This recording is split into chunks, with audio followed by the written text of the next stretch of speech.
Hello?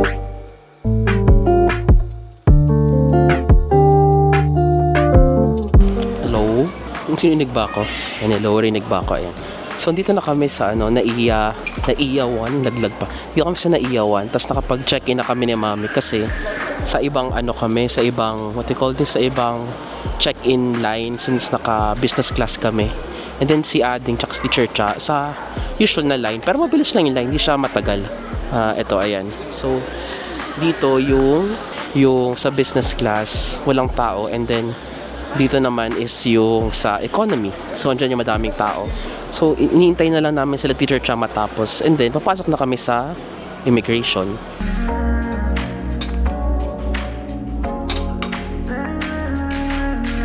Kaya Churcha, huwag ka dapat matutulog kasi may food pa sa plane. So, ito. Ayan yung mga kinuha namin. wala lang yung favorite kong nachos. So, wala sila nandito. So, lumabas na kami ng lounge and then pumunta na kami doon sa boarding gate kasi 2:20 yung flight, 2:05 yung boarding, tapos currently mga 1:45 na. So, pupunta na kami doon. Malapit lang naman kasi maliit lang yung departure area ng Terminal 1. Parang kakatabi lang yung gate, hindi kagaya sa Terminal 3 na diba? Medyo malala yung iba, lalo na kapag galing kang lounge. So, punta kaming gate number 15. Ayan, hello. So, nakaboard na kami ni Mami. Sa Mami, nag-fill up lang siya ng arrival card. Tapos ayun, ito yung pwesto namin. Ang laki ng leg room. See? Whee! So, ang laki ng leg room. Ang laki din ng screen. And then, ang alam ko is pwede mong ihiga yung chair. Like, whole na higa, ganyan. Tapos, very accommodating flight stewardess. Very accommodating yung mga flight stewardess. Like, ilang beses kami ginigreet tsaka Merry Christmas. And then, ngayon lang, bigyan kami ng welcome drink. So, ito. So, bigyan kami ng juice. Mango ata yun. Isa, for season, I think. So, ayun. Tignan natin kung ano yung flight. And excited ako sa food and everything.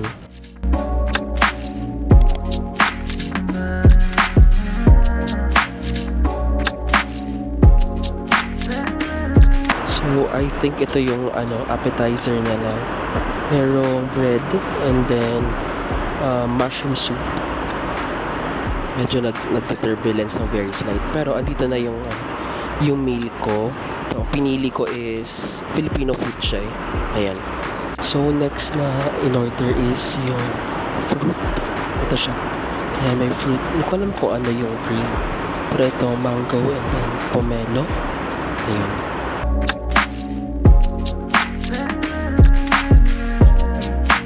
So, dito na kami sa South Korea. Nakalabas na kami sa the arrivals. Tapos sila Mami dito, nagkakapalit ng cash dyan sa currency exchange. Ako later, mag-withdraw na lang ako ng money sa ATM. So, yung wifi, nakuha ko na din siya. Dito lang siya. Like, junk area, yung wifi rental. Ipakita mo ng Klook voucher mo. So, ayun, gumamit na ako ng Klook. Or sa Klook ko binok yung wifi. Good for pipiliin mo doon kung ilang days yung gusto mo hanggang kailan mo siya gagamitin. So, yun. So, papunta na kami doon sa limousine bus. Tingnan nyo na sa likod ko kagad. Olivia agad yung sumalubo. Ayan, diba? So, naramdaman ko na yung hangin kanina. Sobrang lamig sa labas. Pero hindi pa ako naglalagay ng heat tech. Mamaya natin kasi tinatamad pa ako. So, ayan. Nakabumili na kami ng limousine ticket. Ito siya. Sa parang kiosk siya dito sa basement 1. And then, ang platform namin para sa destination namin is platform 18. 9:25 yung departure na. So, nandito na kami nag-iintay sa gate ng 18. Yung reaction natin sa lamig. Ay!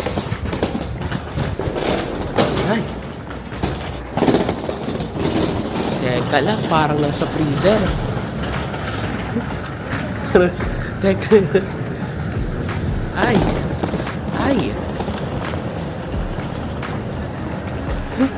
Ang lamig. Yung feeling na Umuusok na. Umuusok. Siya na yan. Dito kasi mga bus. Yan yung mga bus. Ang lamig. Tignan nyo, may usok. Di kita. Ayan, so dito na kami sa Airbnb. Tapos malaki siya. Yung Airbnb namin, apartment siya. Tapos may 3 room. Ito yung isang room sa akin. Ito matutulog. Yes, dyan. Tapos, ito yung itsura niya sa labas. Ano, walang bidet? Ay, baka di ano tabo. Ito yung sala. Oh, diba? Tapos, kitchen, CR, then isa pang room. Tapos, may room pa dito pero madilim. Ito, may room pa dito na isa. Ayan. Tapos, kanina may kumatok pero wala namang kumatok.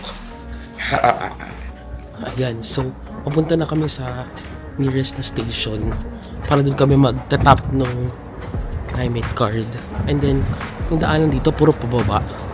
So, hindi ko alam paano kami gagawa nito kapag paakyat naman. So, madulas! Madulas! So, meron pa rin dito yung mga snow. You know, diba nag-snow recently? Ayan, meron pa rin natitira. Medyo madulas siya in fairness. Medyo madulas yung lakaran na. Ang magandang lighting dito. Ano? Hi. Maganda yung lighting. So, sila mami nasa convenience store sa GS25 sa likod ko. Bumili sila ng water. Kasi ang layo na nilakad namin. Mga 30 minutes yung lakad namin from Airbnb. So, ngayon, kailangan pumunta sa Myeongdong Station. From here dito sa Noksapyong Station. So, need namin mag-transfer ng dalawa. From brown line to blue line. Myeongdong na. It's 30 minutes yung biyahe. Ayun na, dito kami sa Myeongdong. Yung nakikita. Dito na sa Myeongdong. Ito na. Hanen. So, ito yung escalator paakyat ng Namsan Cable Tower. Parang dun pa yung entrance ng Cable Tower. So, ito yung escalator paakyat.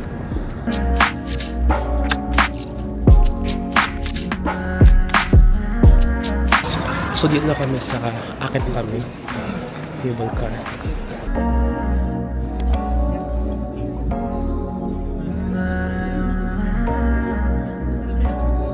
Taas na masyado. Pero maganda. Maganda naman pala. Okay. Nakakanakot. May mga may mga snow pa sa baba. Ito na yung Namsan Tower. Sa taas. Ayan. So, pakita kami ng Namsan Tower. So, medyo madaming tao. Tapos may mga snow pa sa gilid. Ito. Ayun, no? May mga snow pa. And then, ayan. Bakit yung mga tao? Medyo pa-hike ng very slight. So, nakakahingal, no? Pero ito na yung yung Namsan Tower. Ito. Ayan, nasa taas siya ng bundok talaga. Tapos, may mga ayan, may mga snow pa dito sa gilid. Medyo siya, actually medyo madulas, no?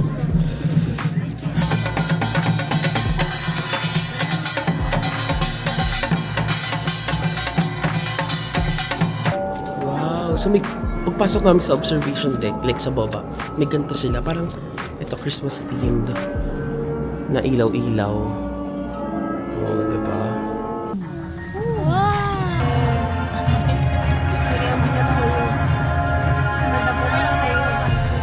Tayo. Yun na, dito kami sa taas. Wow. Ayun siya.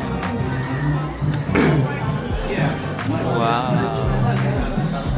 Alam nyo, mas mataas pa rin yun sa Taiwan. I feel like mas mataas pa rin yun kaysa dito. Kasi doon sa Taiwan, di ba sobrang liit na nung tall buildings. Dito nakikita mo pa rin naman eh. Ayun o. Wow. Mga din dito, may mga shops. Binibenta. Ito, paper doll na yung traditional clothes, mga hanbok. May mga stuff toy din. Ito, cute.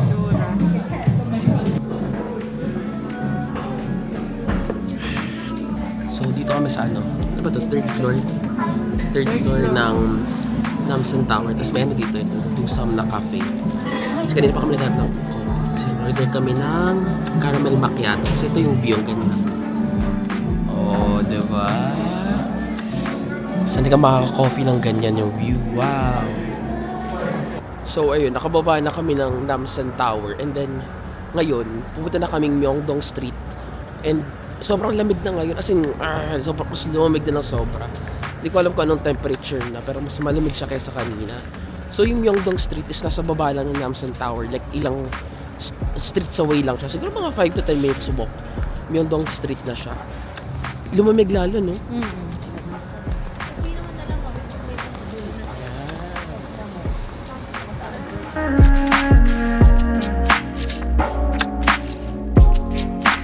Hello, so andito na ako sa sa room ko. Tapos, ayun. Hindi ko na na-videohan yung mga nangyari. Hindi ko matandaan ano yung last na video ko. Pero ayun, pumunta kami ng Myeongdong.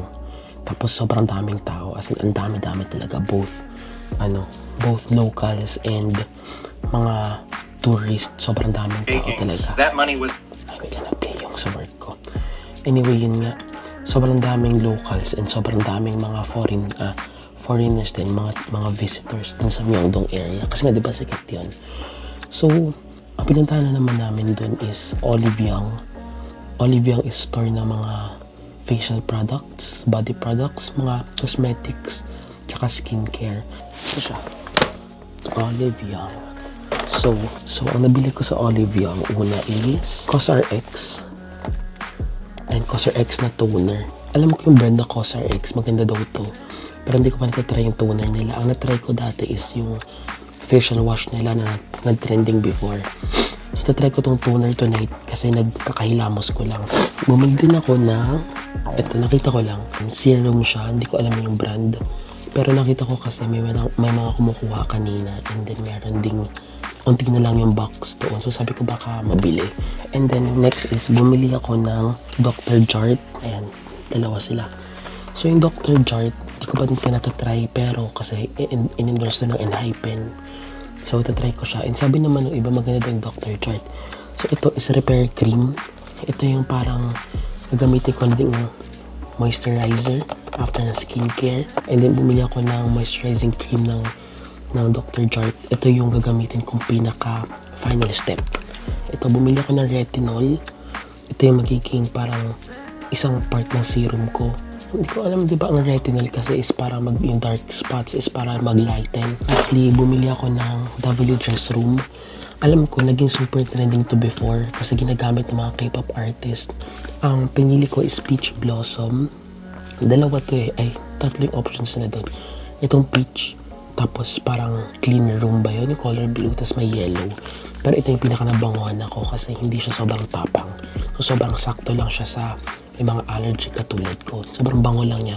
Sobrang fresh ng amoy. So, ito ang gagamitin ko tomorrow. Ito ginamit ko kanina.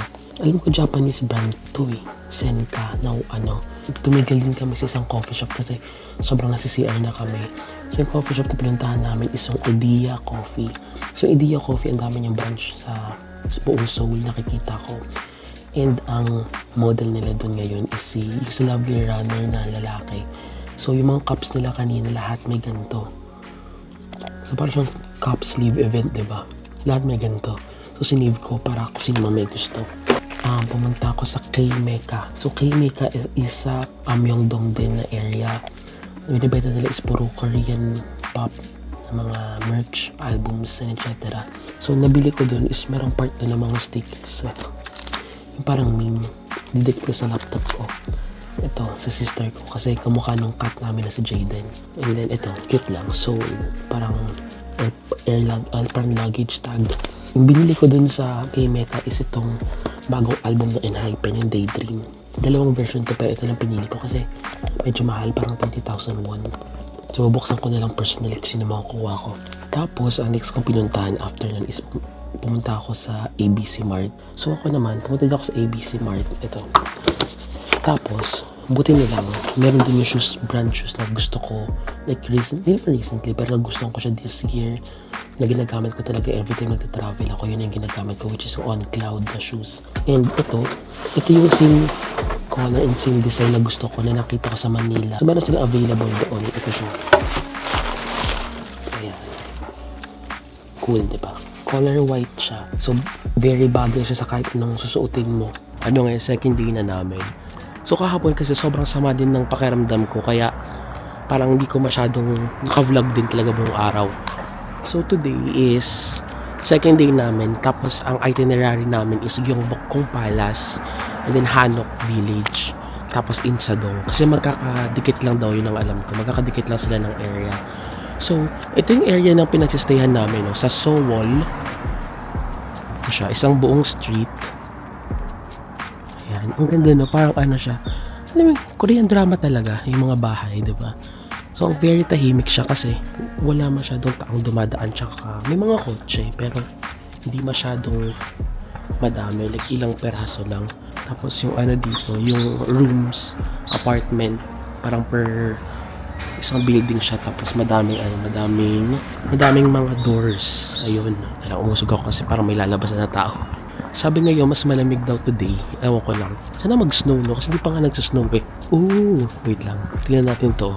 Sa may parking lot nila. Ito yung malapit kami sa mga gantong klaseng place. You know? Diba? Ang ganda. Yung mga buildings, mga bahay-bahay. Residential area talaga to. So yung pinaka-outfit ko today is white. Mga white siya. Ayun, tinulungan namin si Mami mag-ayos din ng mga ng sarili niya. Tinulungan namin siya mag-ayos ng buhok tsaka ng mukha. Ganun minika pa ng sister ko si Adam. Oo nga pala. Meron din kaming binook na kluk na magsuot ng hanbok. So mag-try kami na hanbok sa Gyeongbokgung Palace. Pero alam ko sobrang lamig daw dun eh. So hindi ko alam paano namin gagawin yung outfit mamaya.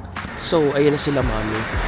Sasakay na kami ng bus kasi may bus nearby dito. Kahapon kasi ang layo ng binabaan namin. Pero this time may bus. Gumagamit kami ng Naver Maps. Ito yung accurate kasi sa Google Maps. Ayan. So nakababa na kami ng bus. And then naglalakad na kami diretso papunta dun sa Gyeongbokgung Palace. So ito yung Gyeongbokgung Palace. Tapos hindi ko alam kung ano to. Pero para siyang government office. So, ito, yung kanina, andun yung statue ni, correct me if I'm wrong, pero alam ko si Sun Shin yan. Ayun, yung kanina si Sun Shin ang alam ko kasi siya yung sikat na, or parang great Korean warrior nila. And then right after that, eto, yan, yung gold doon, si King Sejong, correct me if I'm wrong din, King Sejong. Siya naman yung king na gumawa ng Hangul. Kasi ang alam ko, ginagamit nila dati is Chinese characters na sobrang hirap. So, sinimplify niya yun. Nagkaroon na ng Hangul, which is yung ginagamit nila ngayon. Ang ganda dito kasi parang wala masyadong mataas na building. Mga mountains na. 굴레를 주고받습니다. The gate guards are now checking their identification with passwords and ID tags. Ito na yung palace sa loob mismo. Hindi ko na masyadong matandaan yung pangalan ko kasi sobrang lamig na. Feeling ko hyperthermia, ganun ang level, no? Ang laki pala itong yung Gyeongbokgung Palace. Sa harap lang siya, tapos ang dami pang area sa likod na mas madami. Maglalakad ulit sila.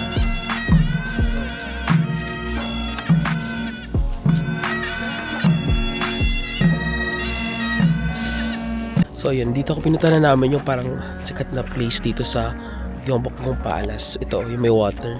Wait lang. Ayan. Ganda diba? May frozen nga yung water eh. Tapos ayun yung, ano ba tawag dyan? Parang, ako anong tawag dyan? Ito sila Mami. Diba, ang ganda dyan. Ganda ng lighting.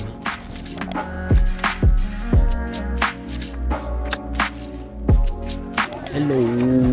Diba, the next day na. Kasi nga di ako nakapag-vlog. Kasi ewan ko, ang gulo, ang hirap. So ngayon, nasa Kluk Tour kami for today. Ang pupuntahan namin is Alpaca, Nami Island, tsaka, ano ba yun? Morning Calm Garden.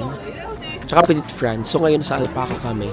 And, ito yung unang destination. So, ang daming tao. Ayan, ang daming tao.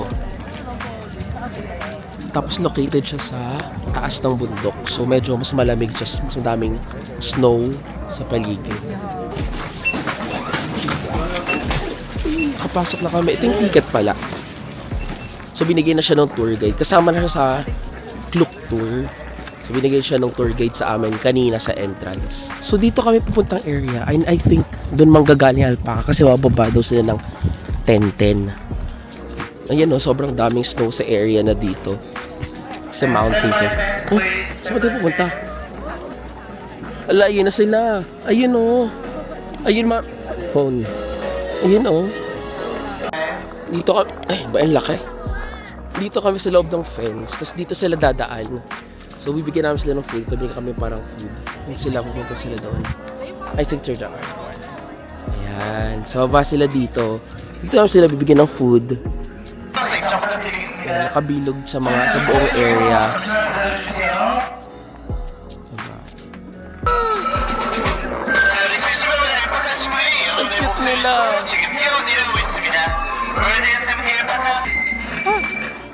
Tayo ba una? Hala! Ay! Hala!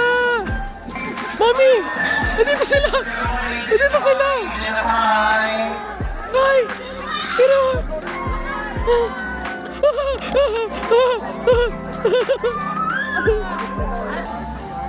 yun sila.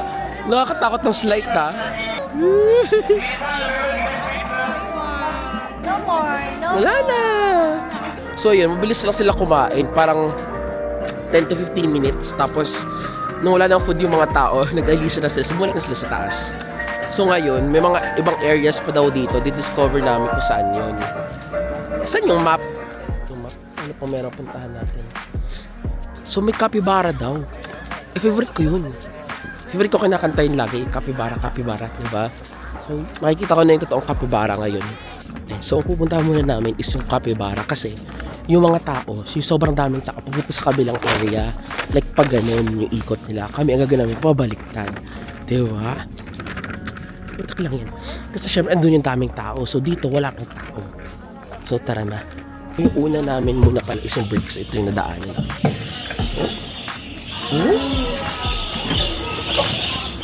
Wow, ang dami. Ayun sila oh.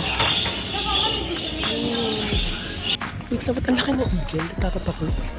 Hindi na makakita ng eagle. Parang ang laki, nakakatakot. Wait lang, yan oh. Pag yan, ang laki na. Kaya nga eh. Umaano pa yan. Wow! Hindi siya halata sa camera na malaki, pero ang laki niya. Siguro half ng katawan ko yung buong size niya. Dito na yung capybara. Wait lang, nasaan sila? Adin! Adin, ayun, nakita mo? Nakita mo? Ayun o, laki. Ayun na. Ayun siya. Ayun o. Natutulog siya. Parang pagod naman yan. Meron din silang meron silang desert fox ito. Ayan o, cute nila. Parang silang cat, no? Ayan, ang ganda. Ayan, ang ganda ng ganda ng place, tingnan nyo. Diba? Wow. So magla-lunch na kami ngayon dito sa parang isang restaurant malapit sa Nami Island. Cute siya. This one. Yan. Nireserve na kami ng table nung tour guide. So ito yung food namin. Yan siya. Chicken galbi. Tapos may mga, I think rice. Ito na yung rice natin. So may soup, kimchi. Titikman na natin yung chicken galbi. Anong tawag sa menu? Chicken galbi.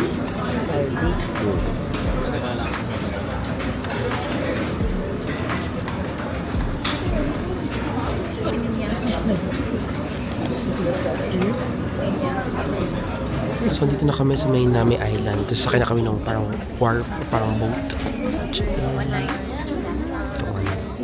Pupunta na kami ng boat.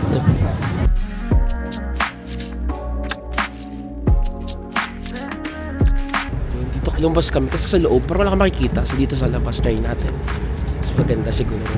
Hi! Punta pala doon. Napakalamig lang dito. Napakalamig lang dito sa taas. Ayun at sinasabi na yung installation. Yun yung parang white. Ayan. So ito bababa na kami. Daming tao. So akala ko maliit lang yung island. Hindi pala siya maliit, Malaki din pala. Akala ko maliit lang eh. Ito yung sikat na yung parang madaming trees sa gitna. Ito siya. So, hindi na kami sa Petit France, yung next na stop. Ito siyang cute, oh. This one. Ooh. Diba? Parang talaga siyang France? Italy? Parang ganun, diba? Aray ko. Ayan. So, bumaba na kami dito sa French Village. Tapos, ito, alam mo yung Love from Another Star. Dito sila nag-shooting. Ayan. Diba yung funny na palabas. Dito sila. Tapos, kaya excited din ako dito kasi nag-film dito yung Running Man, yung favorite show ko dati. I mean, hanggang ngayon. Pero, favorite episode ko dati yun. Nag-shooting sila dito. So, yung mga bahay-bahay na to pala, ayan o. Yung mga bahay na ganito is narerentahan siya kasi may guest house eh. Ang tao. Oo. Punta kami sa parang may area na may express to.